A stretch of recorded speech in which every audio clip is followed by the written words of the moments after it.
Welcome to Landmark Talks Property, a podcast by Landmark Information Group that covers all things property in short and intelligent podcasts. Hello, I'm your host David Lee, and welcome to the Handbook, a series of podcasts examining changes and developments in property law and conveyancing in Scotland. And the Handbook is inspired by content in Millar and Bryce's Scottish Conveyancing Handbook, or the Handbook as it's simply known. The 5th edition of the Handbook is now out, and as ever, it's packed with practical advice and guidance from property experts across Scotland and beyond. So, whether you're a diploma student, a trainee, a paralegal, or an experienced solicitor looking to keep on top of the latest developments in property law and conveyancing, this podcast series is your companion. So, for today's episode, we're talking about a topic that's super relevant to everyone in property law and everyone in business generally: the impact of artificial intelligence, or AI, on the conveyancing process and property law in Scotland. And I'm delighted to welcome two guests from Millar and Bryce to explore this massive issue. Scott Brymer is Business Development Director, Commercial, and Gary Donaldson is Operations Director. So welcome to you both. Thanks, David. So, Gary, let's start with a bit of context. This is a big question to answer in maybe 30, 45 seconds. How would you summarise briefly the impact of technology generally on conveyancing over the last 2 decades? Do you know, the impact's massive, David. You know, over the last 2 decades, when you think about it, we've now got more processing power in our smartwatches than most firms had in their whole business 2 decades ago. It is absolutely huge. And conveyancers, like many other businesses, have kind of adopted technology because they've had to. You know, digital communications become more and more important. But there's also some really good practical tools that conveyancers have actually adopted as well, in terms of case management software, for example, practice management software, that are actually starting to make a difference and actually helping them through their daily job. But possibly one of the biggest changes is consumer expectation. You know, consumer technology, like such as social media, has built high expectations of consumers, and I think conveyancers have to think about that in their communication with their clients. Okay, thanks, Gary. And Scott, welcome to you. All the tech talk now is pretty much around AI. So how would you summarise the way that AI has had an impact on conveyancing and the day-to-day processes of conveyancing so far? I think we're beginning to see it. I think the conveyancing is a really established process that requires real scale, care, precision, diligence. Where I think it can add value is in the process-driven things that take up time for conveyancers or the agents that support the teams, whether it be listings of the property, whether it be updates to the client, whether it be standardization of the actual tone of voice from the company to the client. That's where AI, I think, can help. Okay, and we'll come to a lot of specifics later on, but Gary, from your perspective again, have you got anything to add to what Scott's just said there? Because we'll come to the specifics later, but where do you think AI is beneficial to conveyancers in its broadest sense? Well, not just to conveyancers, but I think, you know, one of the real benefits of AI, it can reduce manual, repetitive tasks, freeing up your valuable time. And coming back to you, Scott, data is a big part of this. Data plays an essential part in conveyancing, has done for a long time now. But how is the way that we're accessing that data, using that data, interpreting that data changing? So let's look at a few specific areas first of all. What about kind of property characteristics and home reports and so on? Where are we seeing AI have a real impact there? I mean, I think the property questionnaire home report is currently being reviewed, being worked on. And I think where it's ripe to be used is that all that data is going to sit and be used and live through the life cycle of a transaction. And I think everybody acknowledges that there has to be better ways to do it rather than repeat it, either from the estate agent system or from the lawyer system. And I think better use, better transportability of that data through the life cycle of a transaction serves the conveyancers better, but it serves the customer better as well. Okay, and what about things like legal rights, Scott? In terms of that kind of preliminary interpretation, so on, where can AI help in that respect? Personally, I think legal rights is a bit trickier. I think it sits within the realm of what are kind of uniquely human skills. That's the diligence, that's the strategical thinking, that's the care that has to be applied to doing the actual real interpretation of, is this property the right property? Is there anything wrong with it? Does there need to be anything changed? Any of those things are all assessments that are made through the contract process and then the examination of title. So I think it can help, but personally I think that's probably going to stay the bit that's really the core legal piece done by humans. Yeah. And this is a theme that we'll come back to throughout this discussion, and something that you've discussed in the handbook, Scott, is finding where AI is useful and finding where that human skill is still predominant and where the balance between the two lies in all of these aspects. Now, one area I think where AI might be a bit more useful is compliance. How would you say there's some decent opportunities there? I think so, yeah, and I think we're already seeing that. I think it's something that we're far more used to interacting with. I think whether it be technology that can validate my identity by tapping the chip on the passport on the back of my phone, whether it be anti-money laundering, which I know is the bugbear of most legal professionals, but a necessary evil.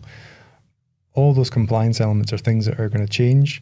There are also elements which are handled by, data tech-driven companies.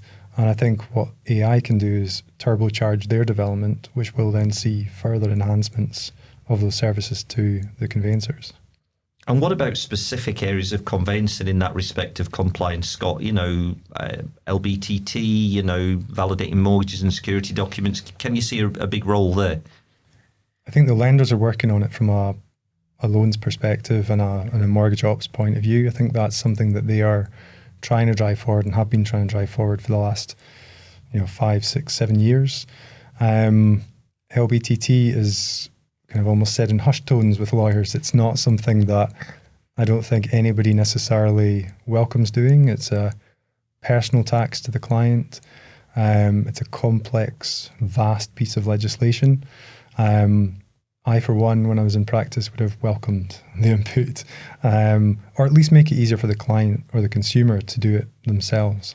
Yeah, and talking about the consumers, Gary, what about the really important piece about client communication?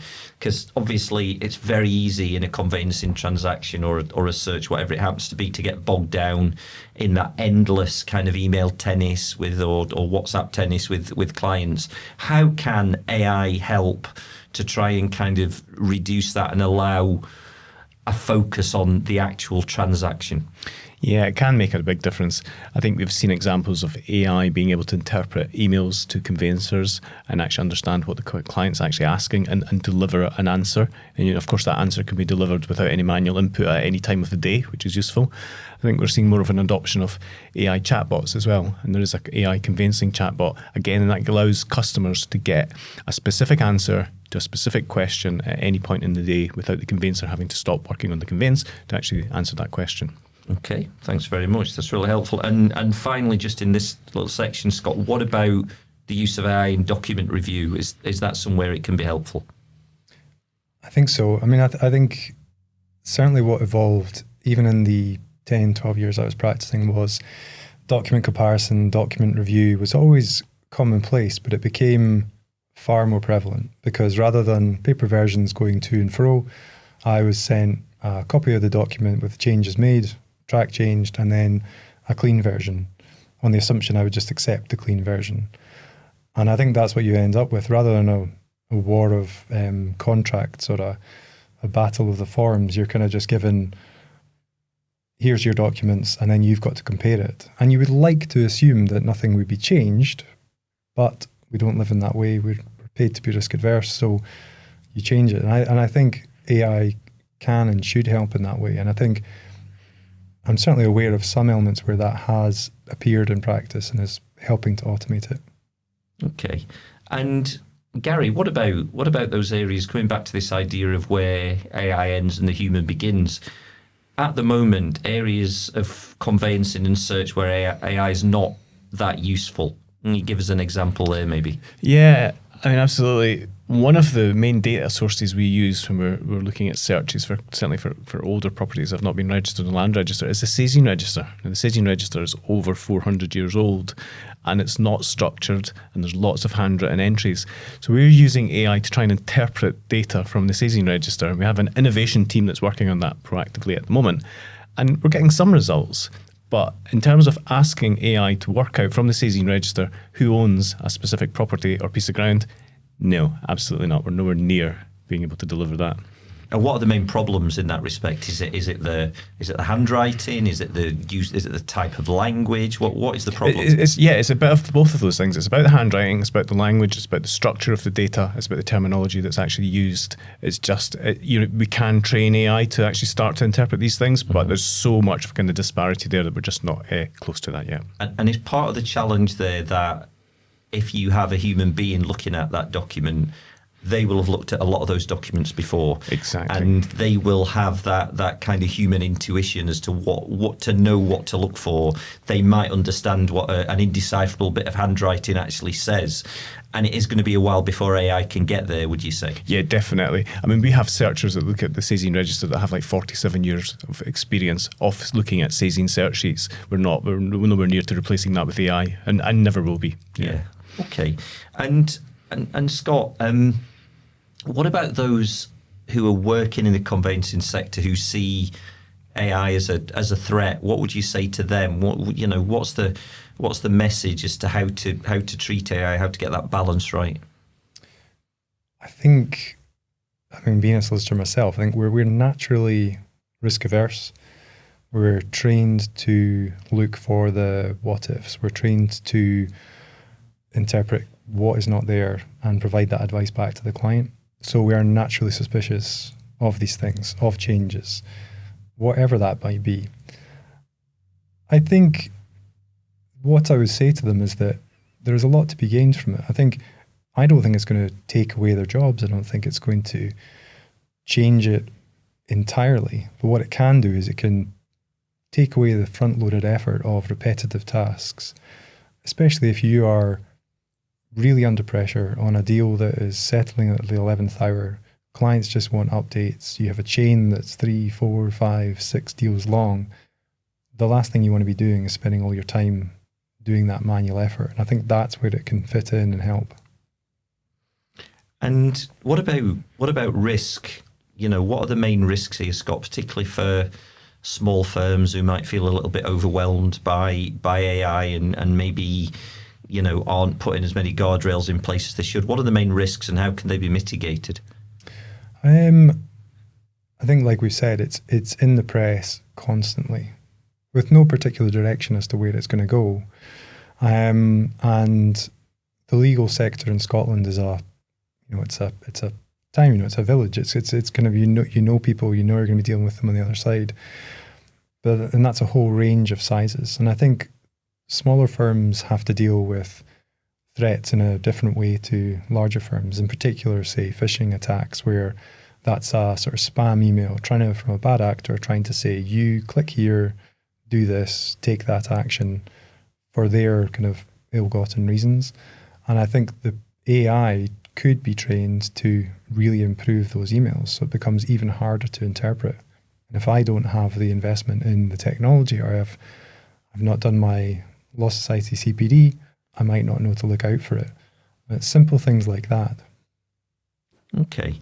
And finally for you, Gary, I'm going to come back to you, Scott, just to summarise everything you've said at the end. But Gary, just what is Millar and Bryce's approach to AI? In what areas is AI being useful and making a difference to the way that Millar and Bryce does its business? So we're very much focused on taking out manual, menial, time-consuming tasks that can be automated through AI, and that's really what underpins our strategy towards AI. I think another point, and something that Scott touched on already, is people and expertise are really important in our business, and we don't see AI replacing that, but we do see the potential for AI to augment what we already have to improve those processes. And that's where we're kind of working towards. So I think when we're looking at we see it as an enablement tool, and we're looking at these principles, then it's underlined by 3 points. One is trust in our people, trust in our service, and trust in our data. And anytime we think about AI, those three principles have to tie in with our strategy. Okay. And Scott, finally, how would you build on that in terms of what your advice is to, the conveyancing and property industry in terms of how it's approaching AI? What are the big things they need to be thinking about in 2026? I think it differs on the audience. I think residential conveyancers, it's trying to help improve their systems. For commercial lawyers, it's trying to work out how to deal with their clients as they either require no use of AI or they're using AI themselves. But I think in both aspects, it's kind of a sniff it, smell it sort of approach. There's a due skill and care and approach that lawyers have as part of their training, and don't dispense with that. Take the natural precautions, but equally open yourselves up to that change and, okay, well, how can it improve my business? I think there's plenty to be gained for all sides. It's just ask yourself, does it fit the business needs, and what advantage are you going to get from it? And if we're sitting here, Scott, and Gary, you could answer this as well. If we're sitting here talking about the Handbook edition 10 in 20 years' time or whatever, 15, 20 years' time, will I be talking to human beings, or will it be some kind of augmented reality? How fast do you think, Scott, things will change in the next 10, 15, 20 years? I know it's how long is a piece of string, but where do you see things going in terms of that real deep impact of AI in your business? I think that's a good question. I think the practice of being a lawyer is something that's kind of, you are in it for a long time unless you move on to a different career. So there are habits, behaviours, ways of working that really take a long time to eke their way out of firms and how that works. So far as an edition 10 for the handbook, I'd imagine it would be not paper, but again, who's to say? But yeah, I think a digital way of looking at it, I'd like to still think there'd be people here talking about it. Maybe younger people. Gary will be off into the sunset. But no, I think law firms will evolve, and they will evolve at pace. But the core practice and the core way of working, I think, is going to take a little while to unseat. Great stuff. Thank you very much indeed to Gary Donaldson and Scott Brymer for their great insights today. This podcast was presented by me, David Lee, and was produced by the Podcast Studio Glasgow. Please listen out for more episodes in this series, the Handbook. And if you want a copy of the 5th edition, please search Scottish Conveyancing Handbook or follow Millar and Bryce on LinkedIn. Thank you for listening to Landmark Talks Property. If you've enjoyed today's podcast, please hit subscribe. This podcast is for general purposes only. The views expressed are those of the hosts and guests and do not constitute professional advice.